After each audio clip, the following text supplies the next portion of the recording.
have said the attacks have clearly shown they are unable to assume the security responsibility of their country.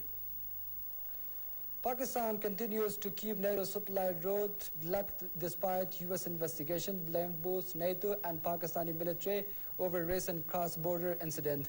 At a meeting chaired by Pakistani Prime Minister Yusuf Raza Gilani, the Defense Committee of the Cabinet decided to continue blocking NATO supplies through Pakistan. The committee also strongly refuted the U.S. and NATO's official version of the November 26 attacks, according to credible sources. Pakistan military has always been blamed by the U.S. and Afghan officials of cooperating with militants who have saved sanctuaries in Pakistan's tribal areas.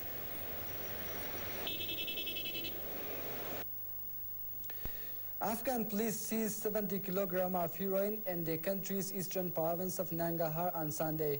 Based on intelligence, a unit of Afghan border police launched a hunt operation to capture a drug smuggler who was expected to drive along a road in Khugiani district on Sunday morning. Wali Khan, the border police commander in the province, said that the smuggler managed to escape, but the vehicle was held and 70 kilograms of heroin was seized. According to officials, more than 6,400 tons of opium was produced in Afghanistan last year.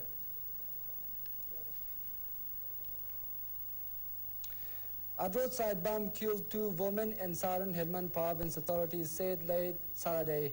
The women were walking along a road in the southern province of Helmand when they stepped on the board explosive, the Interior Ministry said in a statement. Roadside bombs are a common Taliban weapon targeting government and international forces, but they also kill dozens of civilians each month. The homemade explosives accounted for half of about 1,500 civilian deaths in the first 6 months of last year, the UN estimates. Dozens of Al-Qaeda militants have seized a small town about 170 kilometers southeast of Yemen's capital, Sana'a, a police sources and witnesses said on Sunday. They say the militants entered the town of Rada in the Al-Baida province on Saturday night with little resistance from a small contingent of police and seized an ancient citadel and mosque. The capture of Rada expands militant control outside the southern province of Al-Bayan, where they have taken over several towns since an uprising against President Ali Abdullah Saleh began early last year that culminated with a power transfer deal in November.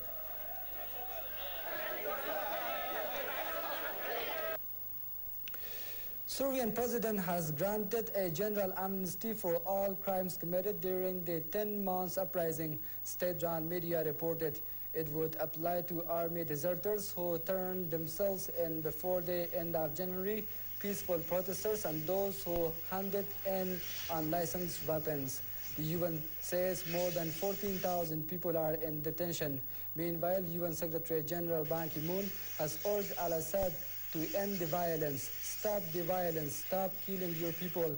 The path of repression is a dead end, Ban said in a speech in Lebanon. People in Kazakhstan are voting in parliamentary elections with the pro-government party widely expected to win a landslide victory. The Nur Otan party, headed by President Nursultan Nazarbayev, won all the seats in the 107-member lower house in 2007. However, for the first time, the second-place party will now be granted seats in the chamber even if it fails to cross a 7% vote threshold. The poll comes less than a month after riots in which at least 16 people died. About 40 people were still missing Sunday after an Italian cruise ship with more than 4,000 on board capsized off Italy's west coast, killing at least 3 people and injuring 17 others. The captain of the luxury Costa Concordia was being held in jail accused of multiple manslaughter, causing a shipwreck and abandoning ship. Italian police said passengers told of people leaping into the sea and fighting over life jackets in panic when the ship hit a rock and down at ground near the island of Galileo Lake Friday.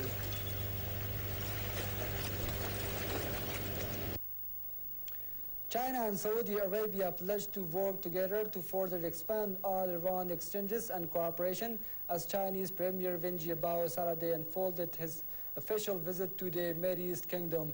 China and Saudi Arabia have treated each other as equals with respect, and their cooperation has been fruitful since the establishment of diplomatic ties 22 years ago, said when while meeting Crown Prince Nayef bin Abdulaziz Al Saud. China would like to work with the Saudi side in deepening cooperation so as to benefit the two peoples and promote world peace and developments when added.